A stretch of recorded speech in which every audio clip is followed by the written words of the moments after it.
In a land where honor is earned not given, where the vast and tamed wilderness holds both breathtaking beauty and hidden dangers, a tale of courage, love, and sacrifice is about to unfold. We're about to embark on a journey that will test the limits of human endurance and the strength of the human heart. But before we dive into this epic saga, if you're a fan of thrilling adventures and stories that keep you on the edge of your seat, make sure you hit that subscribe button and ring the bell for notifications. You won't want to miss a single moment of the action. Now, let us begin. The sun, a fiery artist, painted the vast Colorado sky with strokes of rose and gold as it began its descent behind the jagged peaks of the Rocky Mountains. From her balcony at the governor's mansion in Denver, Isabella Worthington watched the spectacle, a familiar ache of longing in her chest. At 19, she was the jewel of the territory, her beauty as renowned as her father's political ambition. Her days were a whirlwind of social engagements, elegant gowns, and the carefully curated conversations of high society. It was a gilded cage, and she was its most prized and most restless bird. Her father, Governor Thomas Worthington, was a man carved from the very rock of the mountains that surrounded them. Stern and yielding, and with a vision for the future of Colorado that left little room for sentimentality, he saw Isabella as a symbol of his success. A testament to the civilization he was determined to forge in this wild land. He loved her, in his own way, but his love was a possessive, controlling thing, a force that sought to shape her as he had shaped the territory. Isabella, his voice, deep and resonant, boomed from the doorway of her chambers. She turned, her silk gown rustling with the movement. "The Carringtons will be arriving shortly. I trust you'll be ready." "Of course, father," she replied, her voice a placid stream that concealed the turbulent currents beneath. The Carringtons. More specifically, William Carrington, the son of a wealthy railroad magnate, a man her father deemed a suitable match. William was handsome enough, she supposed, with his polished city manners and expensive suits, but his eyes held a cold, calculating glint that unnerved her. He looked at her not with affection, but with the same acquisitive gaze he might cast upon a prize stallion. As the last sliver of sun disappeared, casting long shadows across the manicured lawns of the mansion, a sense of foreboding settled over Isabella. She felt it in the sudden chill of the evening air and the naturally quiet rustle of the leaves in the cottonwood trees. It was a premonition, a whisper of a storm gathering on the horizon. Later that evening, the grand ballroom of the governor's mansion was a kaleidoscope of glittering chandeliers, vibrant silks, and the polished gleam of military brass. The air hummed with the polite murmur of conversation and the strains of a string quartet. Isabella, a vision in emerald green, moved through the throng with a practiced grace, her smile a carefully constructed mask. She danced with William Carrington, his hand a proprietary weight on her waist, his conversation a tedious litany of his father's business ventures.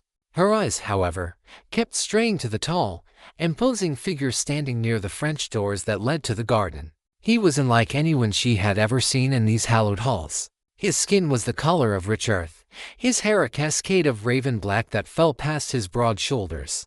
He wore buckskin, intricately beaded, and his face, with its high cheekbones and aquiline nose, was a study in stoic intensity. His eyes, dark and piercing, seemed to see through the opulence of the room, to the raw and tamed land that lay beyond. He was Shadow Hawk, a Cheyenne warrior. He and a small delegation of his people were in Denver at her father's reluctant invitation to discuss a treaty, a fragile attempt at peace in a land rife with tension. The Cheyenne had been pushed further and further into the arid plains, their ancestral lands encroached upon by the relentless tide of settlement. The treaty was a contentious issue, one that had drawn the ire of many of the powerful men in this very room, men who saw the Cheyenne not as a people to be negotiated with, but as an obstacle to be removed. Their eyes met across the crowded room, a fleeting connection that sent a jolt of something unfamiliar, something wild and exhilarating, through Isabella. It was a silent acknowledgement, or recognition of two souls from different worlds, both, perhaps, feeling like outsiders in this gilded cage. The evening wore on, a suffocating blur of polite smiles and empty pleasantries. As the guests began to depart, a sudden commotion erupted at the main entrance. Shouts of alarm, the shattering of glass, and then, the terrifying crack of gunfire. The ballroom, a moment before a picture of refined civility, was plunged into chaos. Men in dusty trail clothes, their faces obscured by bandanas, stormed into the room, their pistols drawn. They moved with a brutal efficiency, their eyes wild and hungry. At their lead was a man with a cruel, sneering face and a scar that snaked its way from his temple to his jaw. This was Silas Kane, a notorious outlaw whose name was whispered in hushed, fearful tones throughout the territory. Panic seized the room. Women screamed, and men, stripped of their veneer of civilized authority, scrambled for cover. Governor Worthington, his face a mask of fury and disbelief, drew a small derringer from his coat, a futile gesture against the overwhelming force of the outlaws. Worthington, Kane's voice was a gravelly roar. "We've come for what we're owed." Before the governor could respond, two of Kane's men seized Isabella.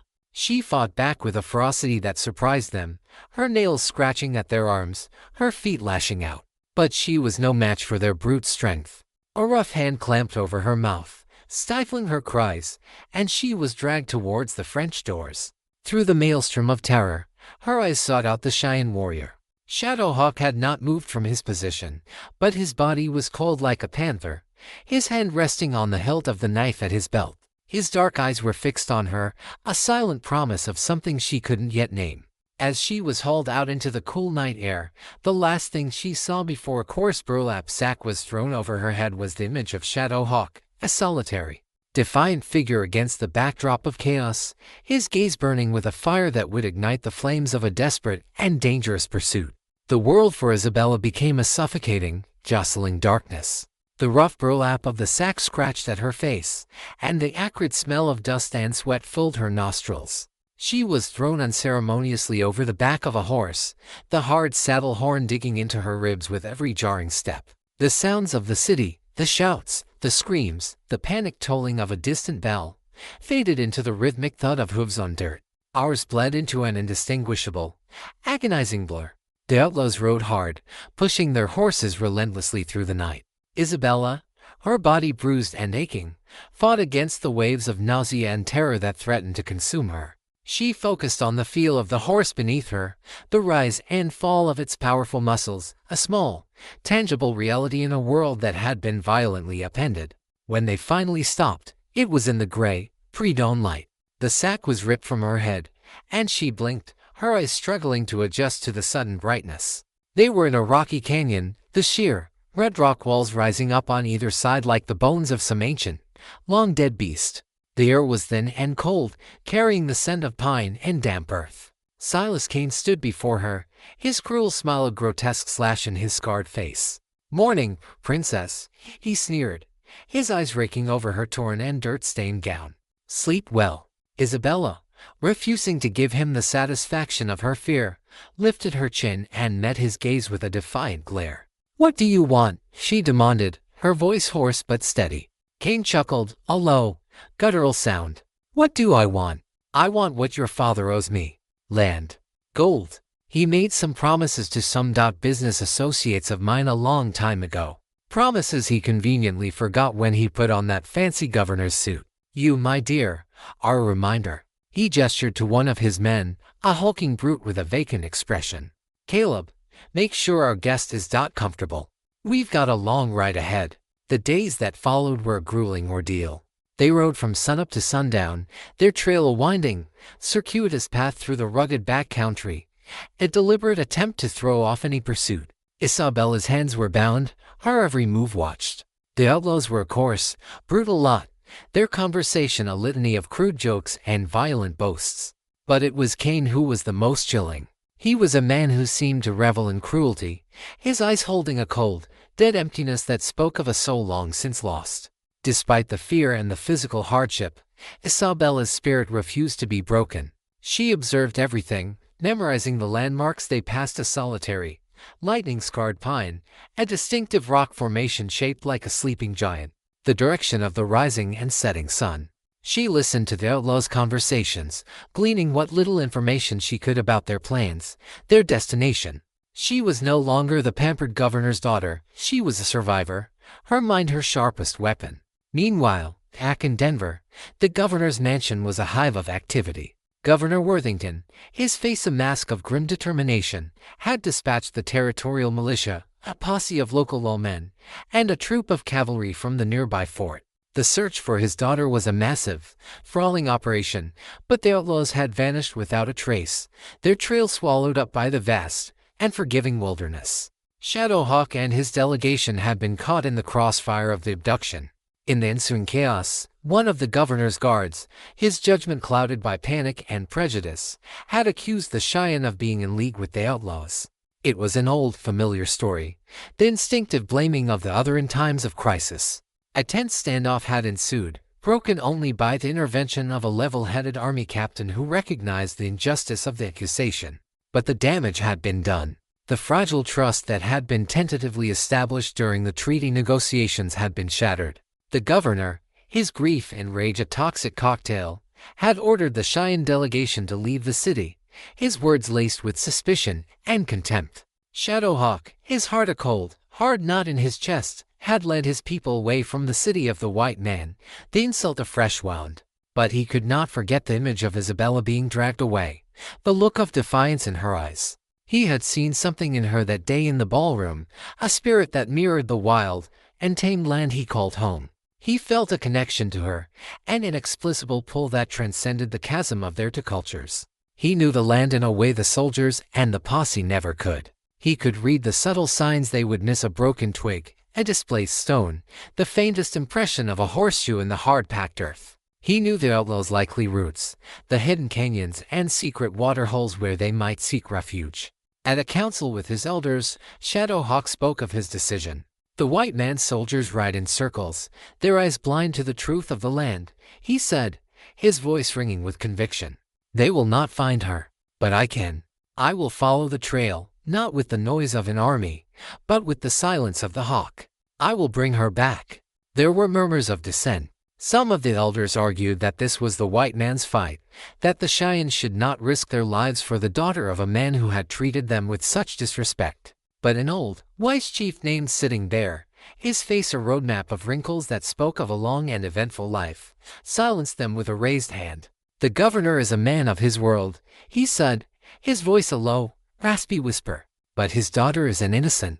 To stand by and do nothing while she is in the hands of these scavengers is to lose a piece of our own honor. Let Shadowhawk go. His heart is true. The spirits will guide him. And so, as the sun rose on the third day of Isabella's captivity, Shadowhawk, mounted on his powerful war pony, a magnificent creature as black as a moonless night, set out from his village. He carried with him only a bow and a quiver of arrows, a long-bladed knife, and the fierce and wavering determination of a warrior on a sacred quest. He was a solitary figure against the vast, empty plains, his shadow stretching long before him as he rode towards the mountains, his eyes scanning the horizon, searching for a sign. I whisper on the wind, the beginning of a trail of tears. The wilderness was Shadowhawk's sanctuary, his teacher, his home. Every rustle of a leaf, every bird call, every shift in the wind was a word in a language he had known since birth. He moved through it not as an intruder, but as a part of its intricate, living tapestry. He found the outlaws' trail on the outskirts of Denver, a faint, almost imperceptible disturbance in the natural order of things. To the untrained eye, it was nothing. To Shadowhawk, it was a story waiting to be read. He saw where they had ridden hard, their horses' hooves digging deep into the earth, and where they had slowed, their trail becoming more deliberate, more cunning. He dismounted, his moccasins making no sound on the dry ground, and knelt, his long, sensitive fingers tracing the edge of a hoofprint. He could tell the number of riders, the weight of their horses, even the direction they were headed by the subtle displacement of the soil. He found a single, vibrant green thread snagged on a thorny bush, a thread from a gown that had no place in this rugged landscape. It was a sign, a small, tangible link to the woman he was tracking. For days, he followed the trail, a silent, relentless specter. He was the hunter, his senses honed to a razor's edge. He moved with a patient, deliberate grace, conserving his energy, his movements as fluid and efficient as a stalking wolf. He ate sparingly, a handful of dried berries, a strip of jerky, his body accustomed to the rigors of the trail. At night, he slept in short, watchful intervals, his ear to the ground, listening for the faintest of sounds. He saw the evidence of the posse's pursuit, their heavy, clumsy tracks, a stark contrast to the outlaws' more practiced path. The soldiers were a noisy, blundering force, their presence announced by the clatter of their gear and the smoke from their campfires. They were hunters of men, but they did not know how to hunt in the wilderness. Shadowhawk, with a quiet, almost pitying shake of his head, easily bypassed them, his own trail as invisible as the wind. Meanwhile, Isabella's ordeal continued. The outlaws pushed deeper into the mountains, their pace relentless. The initial shock had given way to a cold, simmering anger. She was not a damsel in distress waiting to be rescued. She was a fighter. She watched her captors, studying their habits, their strengths, their weaknesses. Cain was the undisputed leader, his authority absolute. The others, a motley crew of misfits and malcontents, followed his orders out of a mixture of fear and a twisted sort of loyalty. There was Caleb, the simple-minded brute, a weary, nervous man named Slim who seemed to be constantly on edge, and a grizzled old prospector named Jed, his eyes filled with a weary resignation. Isabella began to subtly test the limits of her captivity. She would feign a stumble, a moment of weakness, to see how they would react. She would ask for water, for a moment's rest, her requests carefully calculated to gauge their level of vigilance. She learned that while they were brutal, they were also careless, their arrogance their greatest vulnerability. One afternoon, as they were making camp in a narrow, sun-drenched canyon, an opportunity presented itself. Cain and the others were distracted, arguing over a dwindling supply of whiskey. Isabella, who had been tasked with gathering firewood, noticed that a small, easily concealable rock, with a sharp, jagged edge, lay near her feet. Her heart pounded in her chest, a frantic drum against her ribs. This was it. A chance. She waited until the outlaws were fully engrossed in their argument, their backs turned to her. With a swift, almost imperceptible movement, she scooped up the rock and slipped it into the pocket of her tattered gown. The rock was a small thing, but to Isabella, it felt as heavy and as significant as a scepter. It was a weapon, a tool, a symbol of her defiance. It was a promise to herself that she would not be a passive victim in her own story. That night, as she lay on the cold, hard ground, the distant howl of a coyote a lonely lament, she clutched the rock in her hand, its sharp edge a comforting sting.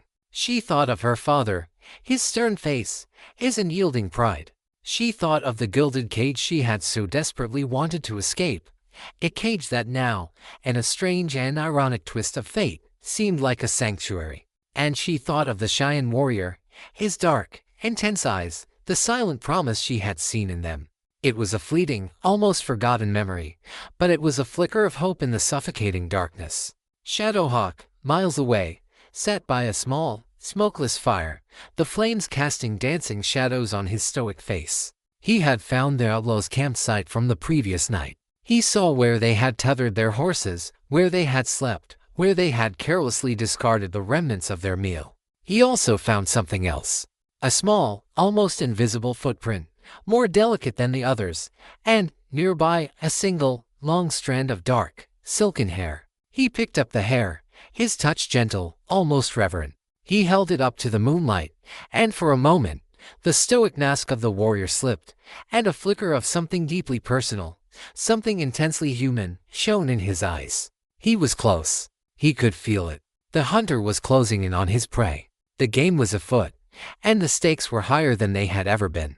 The days on the trail had hardened Isabella, stripping away the soft, polished veneer of the governor's daughter and revealing a core of tempered steel she hadn't known she possessed. The physical toll was immense, her body ached with a deep, persistent weariness, and her once flawless skin was now scratched, bruised, and sunburned. But her mind remained sharp, her will unbroken. She had begun to subtly and cleverly sow seeds of discord among her captors. She learned that Slim, the nervous, twitchy outlaw, was terrified of Cain's explosive temper. She saw how Jed, the old prospector, looked at her not with the leering gaze of the others, but with a flicker of something that might have been pity, or perhaps a long-buried memory of his own daughter. Caleb, the simple-minded giant, was easily manipulated, his loyalty shifting with the promise of an extra ration of food or a kind word. During a rest stop near a rushing mountain stream, Isabella saw her chance. Cain was downstream, tending to the horses. The others were lazing in the shade, their vigilance dulled by the midday heat. She approached Jed, who was whittling a piece of wood with a gnarled, trembling hand. "That's a beautiful carving," she said, her voice soft, disarming. Jed grunted, not looking at her. "Just something to pass the time. My grandfather used to carve," she continued, her voice laced with a carefully crafted nostalgia. "He would make little wooden birds for me. He said they were symbols of freedom." She saw a flicker of emotion in the old man's eyes, a brief and guarded moment of sadness. "I had a daughter once," he said, his voice a low, gravelly whisper. "Looked a little like you. Had your same spirit." It was a small crack in his hardened exterior, but it was a crack nonetheless. Isabella knew she had to tread carefully. "What would she think?" she asked, her voice barely a whisper. "If she saw you now?" Jed's hand stilled, the knife frozen in mid-stroke. He looked at her then, his eyes filled with a lifetime of regret. Before he could answer, Kane's voice, sharp and angry, cut through the air. "Get away from him, girl, and get back to work." The moment was broken, but the seed had been planted. The small, sharp rock was still in her possession, a secret promise of defiance. She had also managed to pilfer a small, dull knife from the camp supplies, a pathetic weapon, but a weapon nonetheless. She was no longer just a captive, she was a strategist, a survivor, playing a dangerous game of psychological warfare. Shadowhawk, meanwhile, had found the outlaws' abandoned campsite by the stream. He saw the tracks, the remnants of their fire, the signs of their hasty departure. But he also saw something that made his heart beat a little faster. In the soft earth near where Jed had been sitting, he saw two sets of footprints, one large and booted, the other small and delicate. And beside them, almost invisible, were the faint, shallow marks of a single word scraped into the dirt with a stick: help. It was a cry for help, a whisper of hope in the vast, indifferent wilderness. It was proof that she was alive, that her spirit was not yet broken. A renewed sense of urgency surged through him. He was no longer just a tracker, he was a rescuer, a guardian. He pushed himself harder, his pace quickening. He moved through the dense forest like a phantom, his senses alive to every nuance of his surroundings. He found a place where a horse had stumbled, a fresh scrape on a rock indicating that it had happened recently. He found a discarded piece of hardtack, still relatively fresh, a sign that he was gaining on them. The trail led him higher into the mountains, into a landscape of treacherous switchbacks and narrow, windswept ridges. The air grew thinner, colder. This was a land of eagles and mountain goats, a place where only the hardiest of creatures could survive. One evening, as dusk was settling over the rugged peaks, he saw it. A thin, almost invisible plume of smoke rising from a sheltered basin several miles ahead. It was a campfire. It had to be them. He approached with the stealth of a predator, his body low to the ground, his movements slow and deliberate. He left his horse tethered in a grove of aspens and continued on foot, his moccasins making no sound on the rocky terrain. As he drew closer, he could hear the low murmur of voices, the crackle of the fire. He crawled to the edge of a rocky outcrop that overlooked the campsite. And then he saw her. Isabella was huddled by the fire, her arms wrapped around her knees. Her dress was in tatters, her face smudged with dirt, but her back was straight, her chin held high. She was alive. A wave of relief, so powerful it almost took his breath away, washed over him. He studied the campsite, his mind a whirlwind of calculations. Kane and his men were all there, their rifles leaning against a nearby rock. They were relaxed, confident in their isolation. A direct assault would be suicide. He was one man against four. He needed a plan, a strategy that would play to his strengths: his knowledge of the land, his mastery of stealth, his skill with a bow. He watched as Kane approached Isabella, a leering smile on his face. He said something to her, his voice too low for Shadowhawk to hear, but the menace in his tone was unmistakable. Isabella flinched but did not cower. She met his gaze with a look of pure, unadulterated contempt. A primal, protective rage surged through Shadowhawk. He had to get her out of there. Tonight. He settled back into the shadows, his mind racing, his eyes never leaving the woman by the fire. He was a whisper in the darkness, a promise of retribution, a harbinger of the storm that was about to break. The night was a cloak of inky blackness, the moon a mere sliver of silver hidden behind a thick blanket of clouds. The only light in the basin came from the flickering, hypnotic dance of the outlaws' campfire. The air was thin and cold, and the silence of the high country was broken only by the crackle of the flames and the low, guttural snores of the sleeping men. Shadowhawk, a deeper shadow in the surrounding darkness, had spent hours observing the camp, his patience as vast and as unyielding as the mountains themselves. He had noted the patterns of the sentry, the nervous, twitchy Slim, who paced a predictable, circular route around the perimeter of the camp. He had memorized the location of each sleeping outlaw, the placement of their weapons, the tethers of their horses. He knew that a direct confrontation was out of the question. He had to use the environment, his knowledge of the natural world, to his advantage. He had to create a diversion, a chaotic, terrifying event that would throw the outlaws into a state of panic and confusion. His plan was audacious, dangerous, and it relied on a deep and abiding respect for the power of nature. He began to move, a silent, graceful phantom in the night. He gathered dry grass and pine needles, his hands moving with a practiced efficiency. He found a dead, resin-rich pine tree, its branches a tangled, flammable lattice. He worked with a quiet, focused intensity, his every action deliberate, purposeful. Isabella, feigning sleep, watched him through slitted eyes. She had seen a flicker of movement in the darkness beyond the firelight, a shape that was too fluid, too controlled, to be an animal. Her heart had leaped into her throat, a wild, frantic bird. Was it him? The Cheyenne warrior from the governor's mansion? It seemed impossible, a desperate, fevered dream. But she clung to the possibility, a fragile, incandescent ember of hope in the cold, dark night. She watched as the shadow moved with an almost supernatural grace, a part of the night itself. She didn't know what he was doing, but she sensed that something was about to happen, that the delicate, volatile balance of her captivity was about to be shattered. Shadowhawk, his preparations complete, took his position on the ridge overlooking the camp. He notched an arrow to his bowstring, but this arrow was different. He had wrapped the tip in a tightly bound ball of pitch-soaked cloth. He took a deep breath, his body a coiled spring of potential energy. With a piece of flint and steel, he struck a spark, and an arrow tip ignited, a small, defiant torch against the overwhelming darkness. He drew the bowstring back, the muscles in his arms and back taut and straining. He aimed not at the men, but at the dry, resinous pine tree he had prepared. He released the arrow, and it flew, a fiery serpent in the night sky. The arrow struck the tree with a dull thud, and in an instant, the pine erupted in a whoosh of flame, a towering inferno that cast a hellish, dancing light over the entire basin.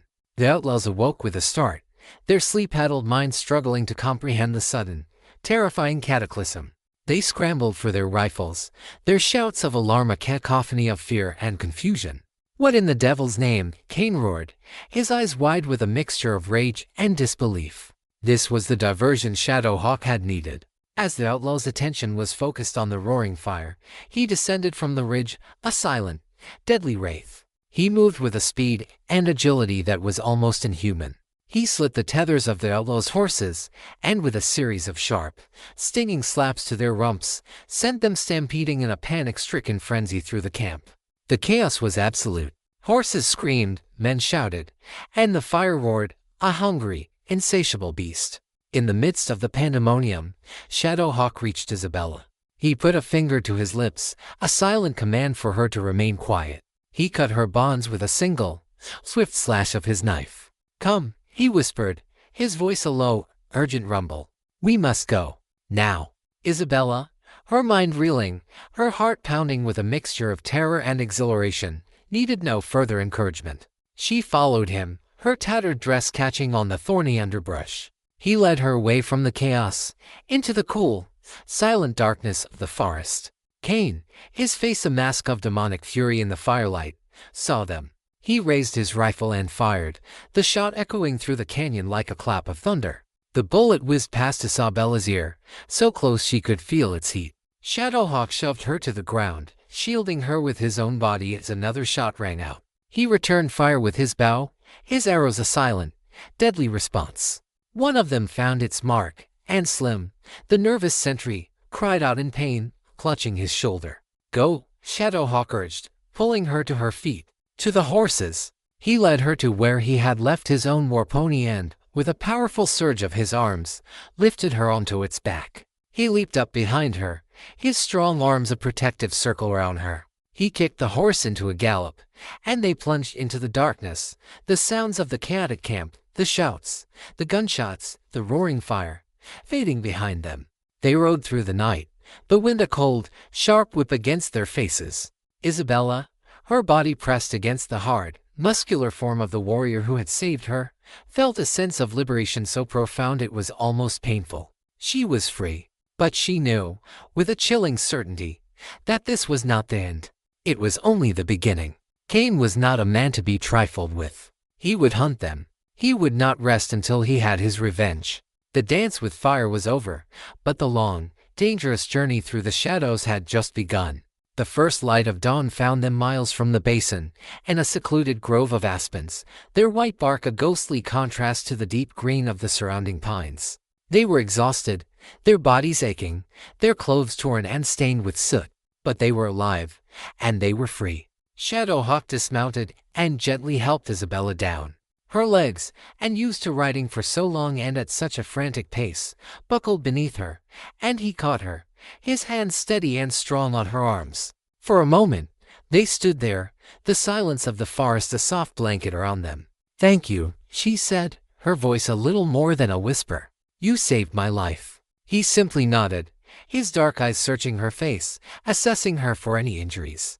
"Are you hurt?" "No," she replied, shaking her head. "Just out tired." He led her to a small, clear stream that trickled through the grove. She knelt and drank deeply, the cool, clean water a balm to her parched throat. She splashed water on her face, washing away the grime and the fear of the past days. When she looked up, she saw him watching her, his expression unreadable. He was a man of few words, his actions speaking with a far greater eloquence. He moved with a quiet, confident grace, every movement imbued with a sense of purpose. He gathered firewood, built a small, smokeless fire with an almost magical efficiency, and then, from a small leather pouch at his waist, produced a strip of dried meat. He offered it to her, and she took it, her stomach rumbling with a hunger she hadn't realized she felt. They ate in silence, the only sounds the gentle murmur of the stream and the soft rustle of the aspen leaves. The silence, however, was not awkward. It was a comfortable, companionable silence, a shared space of respite after the chaos of their escape. Isabella found herself studying him, this man who was so different from anyone she had ever known. He was a part of this wild, untamed land, his spirit as free and as indomitable as the eagles that soared above the mountain peaks. "Why?" she finally asked, the question that had been hovering in the back of her mind. "Why did you come for me?" He looked at her, his dark eyes seeming to pierce through to her very soul. "I saw you," he said, his voice a low, resonant baritone. "In your father's house. I saw a spirit that did not belong in a cage." His words struck a chord deep within her. He had seen her, truly seen her, in a way that no one, not her father, not William Carrington, ever had. He had seen the restless, yearning heart beneath the polished facade of the governor's daughter. "My people," he continued, his gaze shifting to the distant, snow-capped peaks, "believe that a person's honor is not in what they possess, but in the choices they make. To leave you in the hands of those men, that would have been a dishonor." A fragile trust began to blossom between them, a delicate flower in the harsh and forgiving wilderness. They were to people from vastly different worlds, their lives on a collision course set by fate. But in this shared moment of quiet vulnerability, they were simply a man and a woman, bound together by a common enemy and a shared will to survive. He tended to the small cuts and bruises on her arms and face, his touch surprisingly gentle. He used a salve made from herbs he had gathered from the forest floor, its scent clean and earthy. As his fingers brushed against her skin, a jolt of electricity, as surprising as it was powerful, passed between them. It was an unspoken acknowledgement of a connection that ran deeper than mere gratitude, a spark of something primal and profound. They knew that their respite would be short-lived. Cain and his men would be on their trail as soon as the sun was fully up. They were wounded, angry, and they would be seeking revenge.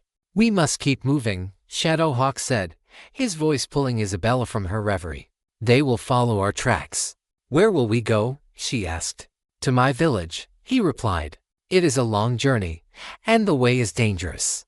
But you will be safe there." As they prepared to leave, he gave her a pair of soft, pliable moccasins from his saddlebag.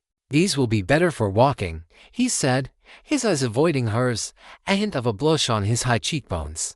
She slipped them on, the soft deerskin a welcome relief to her tired, blistered feet. They were a small, simple gift, but they were a symbol of the growing bond between them, a bond forged in fire and tempered by the shared dangers of the trail.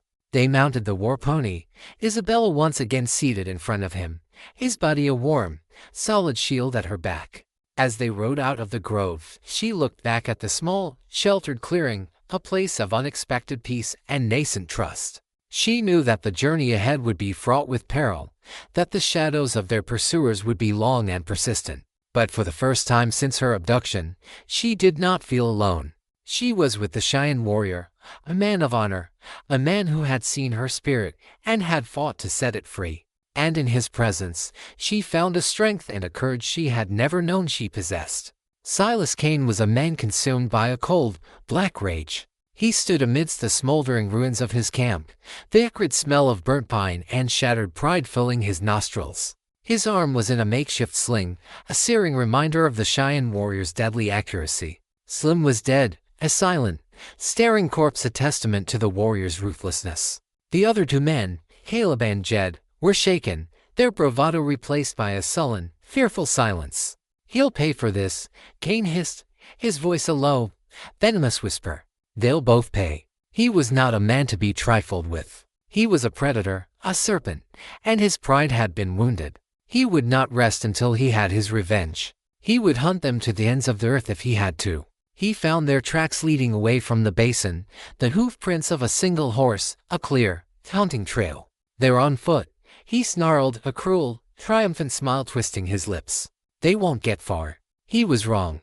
Shadowhawk was a master of the wilderness, and he knew how to cover his trail. He led them through rocky and forgiving terrain where their tracks would be difficult to follow. He took them through rushing streams, the cold, clear water washing away their scent and their trail. He doubled back on their own path, creating a confusing, deliberately misleading series of tracks designed to frustrate and delay their pursuers.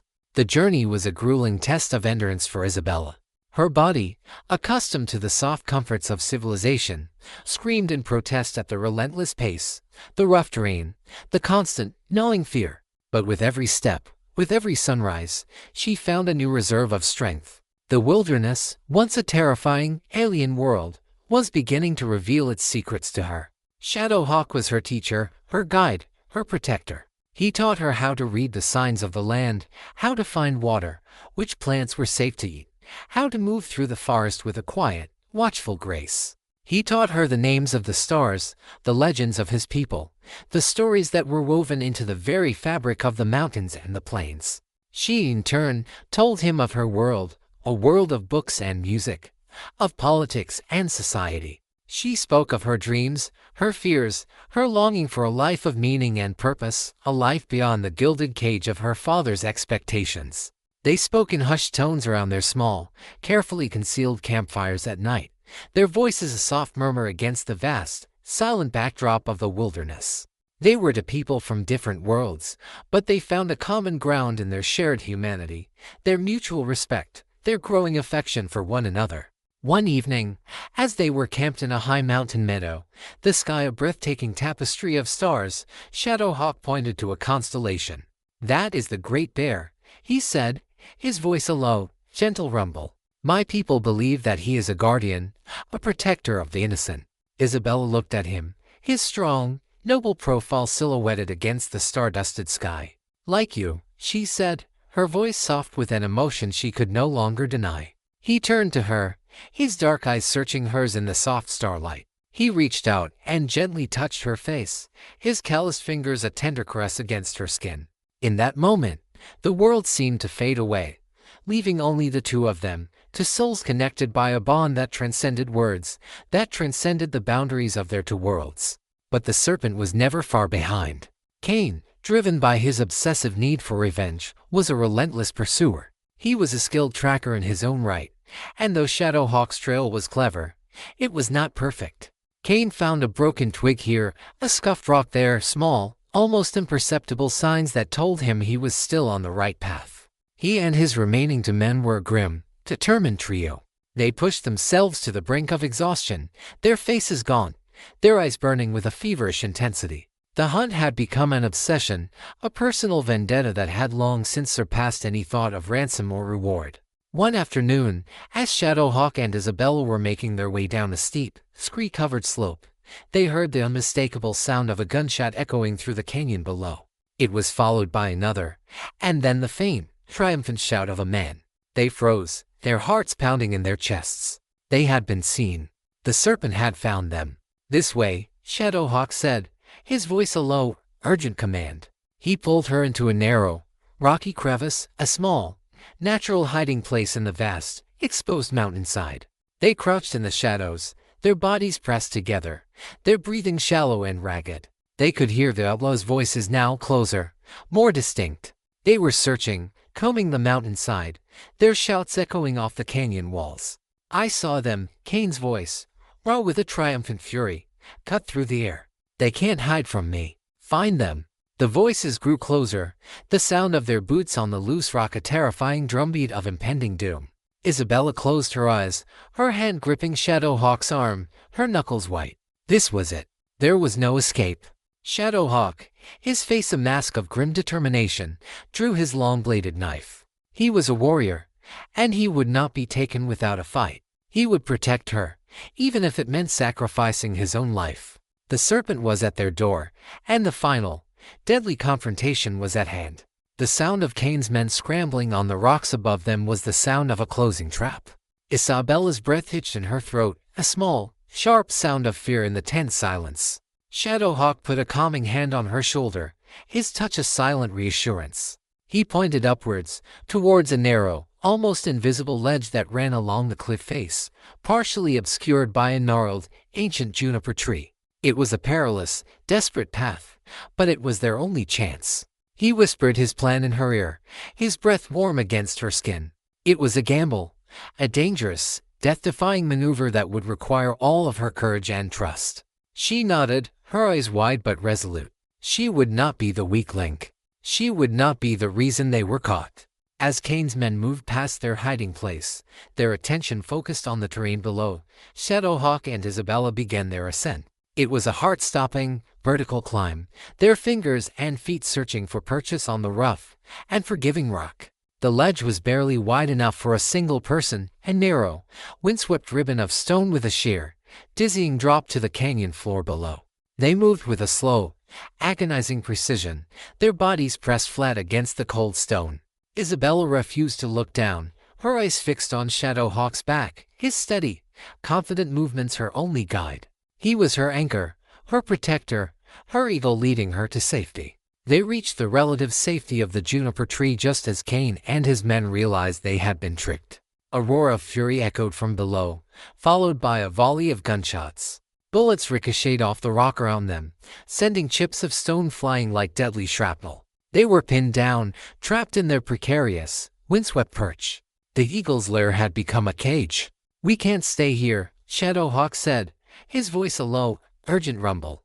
"They'll circle around, come at us from above." He looked around, his eyes scanning the cliff face, searching for a way out. And then he saw it. A narrow, dark opening in the rock, partially hidden by a curtain of vines. A cave. It was their only hope. He took her hand, and together, they scrambled towards the opening, the outlaw's bullets a constant, deadly barrage. They plunged into the cool, dark mouth of the cave just as a bullet grazed Shadowhawk's arm, a searing, white-hot line of pain. He stumbled, a low grunt of pain escaping his lips. Isabella, her heart in her throat, helped him deeper into the cave, away from the opening. "You're hurt," she said, her voice trembling. "It is nothing," he replied, his voice strained, but his eyes were clear, his resolve unbroken. The cave was a welcome sanctuary from the battle that raged outside. It was a deep, winding cavern, the air cool and damp, the silence broken only by the steady drip of water from the ceiling. They found a small, hidden chamber, far from the entrance, and there, in the comforting darkness, they tended to his wound. Isabella, using a strip of cloth torn from her tattered gown, gently cleaned and bandaged his arm. Her touch was gentle, her movements sure and steady. In that moment, the roles were reversed. She was the healer, the caregiver, and he, the strong, indomitable warrior, allowed himself a moment of vulnerability. "They will not find us here," he said, his voice a low, weary whisper. "We will rest, and then, when it is dark, we will find another way out." They huddled together in the darkness, the shared warmth of their bodies a comfort against the chill of the cave. The sounds of the outlaws' search faded, replaced by the gentle, rhythmic drip of water, a sound as steady and as persistent as a beating heart. In the quiet intimacy of their shared sanctuary, the bond between them deepened, solidified. They spoke of their hopes, their dreams, their fears for the future. She spoke of her desire to be a teacher, to help the children of the territory, to build a world where understanding and compassion could triumph over ignorance and prejudice. He spoke of his love for his people, his land, his desire to see them live in peace, their traditions honored, their future secure. They were two people from two different worlds, but their dreams were the same. They were dreams of a better world, a world where the barriers that divided them could be torn down, a world where a Cheyenne warrior and a governor's daughter could find not just a common ground, but a common future.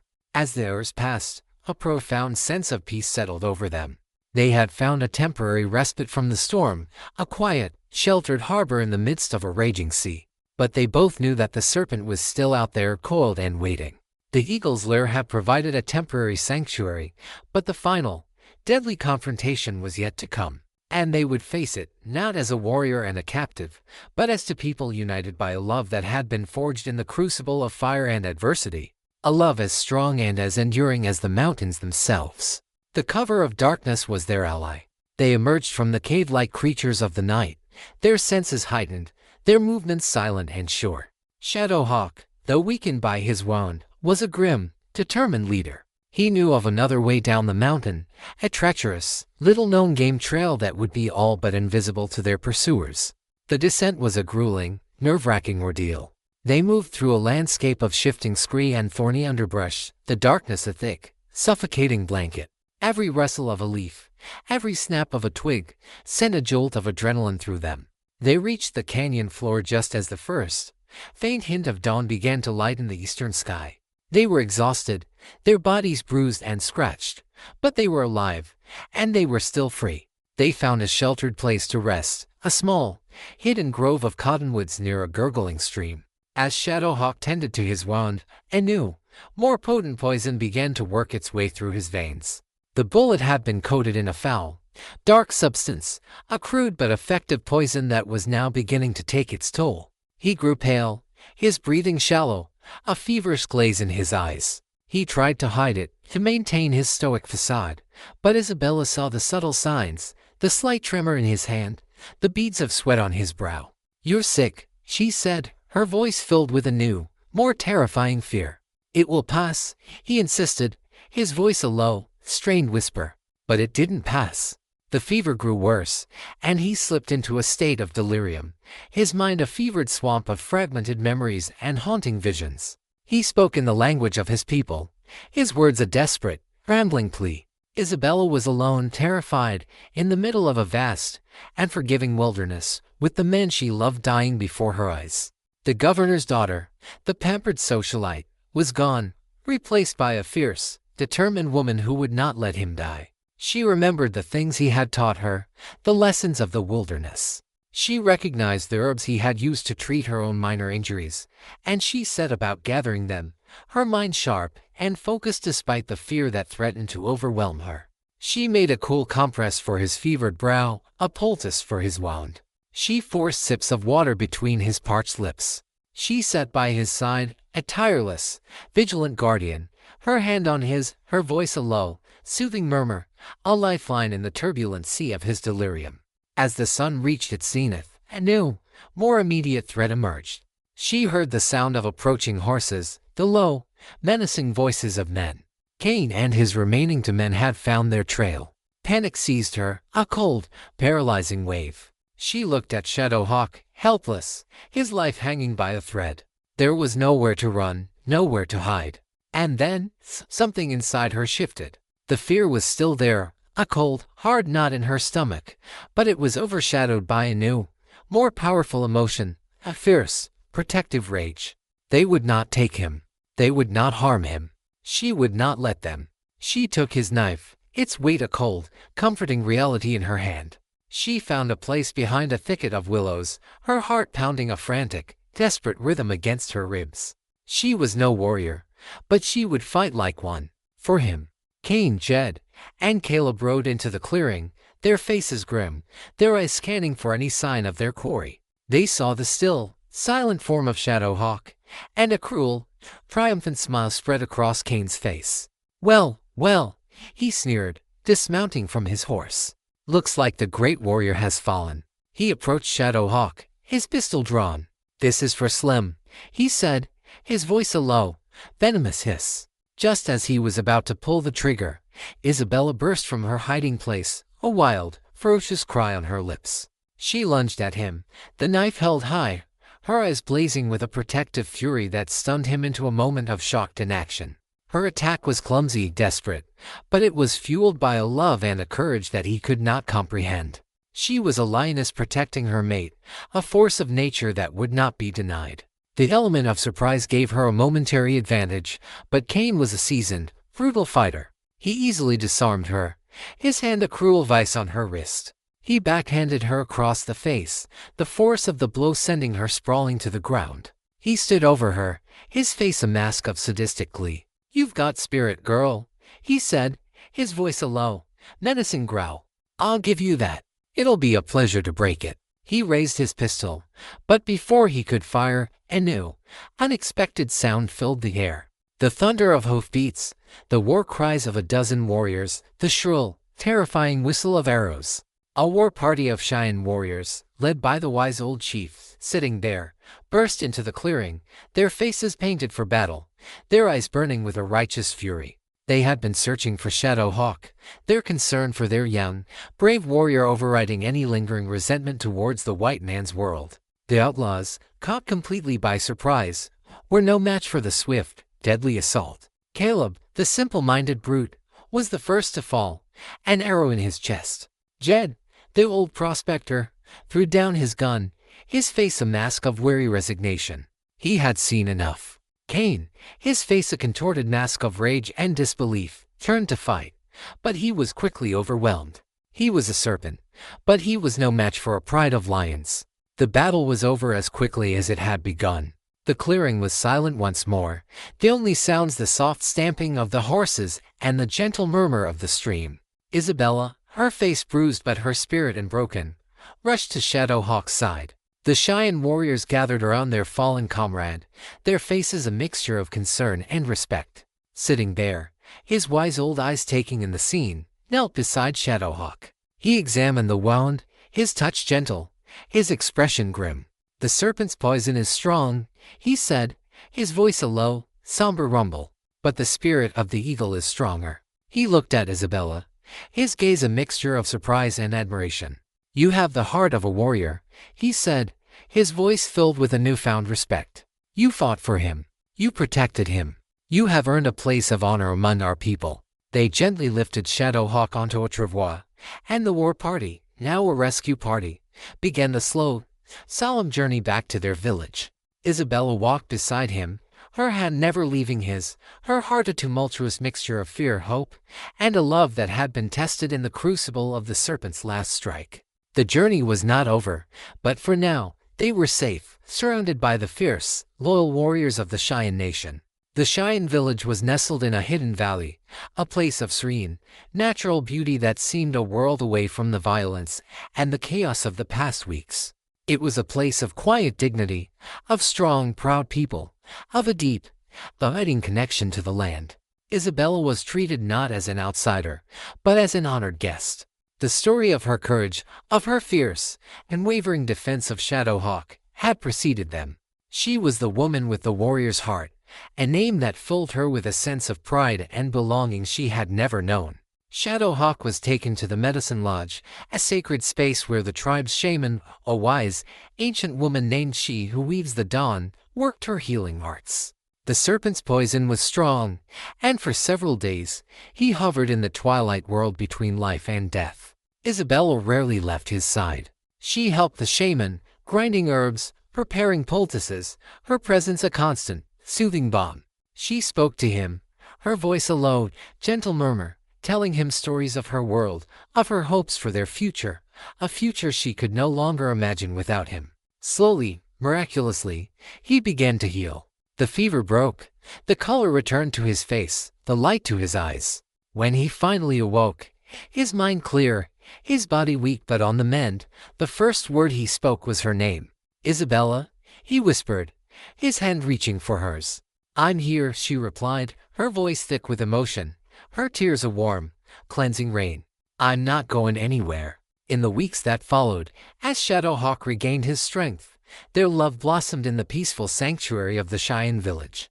They were no longer just a warrior and a governor's daughter. They were the people who had found in each other a love that was as vast and as timeless as the land itself. But the outside world could not be kept at bay forever. A delegation from Denver, led by a chastened and deeply worried Governor Worthington, arrived at the village. He had learned the truth of what had happened, of the outlaws' treachery, of the Cheyenne warrior's honor, of his daughter's incredible courage. The reunion between father and daughter was a powerful, emotional one. He saw not the pampered, restless girl he had known, but a strong, confident woman, her eyes shining with a new, profound sense of purpose. He met with Sitting Bear and the other elders, and a new treaty was forged, not on a piece of paper, but on a foundation of mutual respect and understanding, a treaty sealed not with a signature, but with a handshake, a shared pipe, a promise of a new beginning. Isabella was faced with a choice. She could return to her world, to the gilded cage that had once felt so suffocating, or she could stay here, in this world that had become her home, with the man who had become her heart. The choice, she realized, was not as difficult as it might have seemed. Her world was no longer in Denver. It was here, in the arms of the man she loved, among the people who had embraced her as their own. She would not abandon her past, but she would build a new future. She would be a bridge between their two worlds, a teacher, a healer, an ambassador of peace and understanding. She would help to build a world where the children of the Cheyenne and the children of the settlers could grow up not as enemies, but as neighbors, as friends. In a ceremony as beautiful and as timeless as the land itself, she and Shadowhawk were married. She wore a dress of the softest, whitest doeskin, adorned with intricate beadwork, a gift from the women of the tribe. He stood tall and proud beside her, a warrior who had found not just a captive to rescue, but a partner, a soulmate, an equal. As they stood before their two families, the governor of the territory and the chief of the Cheyenne nation, a symbol of the new world they were determined to build. A single eagle soared high above them, its cry a wild, triumphant song of freedom and of love. The journey had been long and perilous, a trial by fire. But through it all, they had found not just each other, but themselves. The outlaws had abducted the governor's daughter, but in doing so, they had unwittingly set her free. And the Cheyenne warrior who had fought to bring her back had found, in the heart of the woman he had rescued, a love that would last a lifetime, a love that would build a bridge between worlds, a love that would become a legend, whispered on the wind, a timeless story of the woman with the warrior's heart and the eagle who had stolen her soul.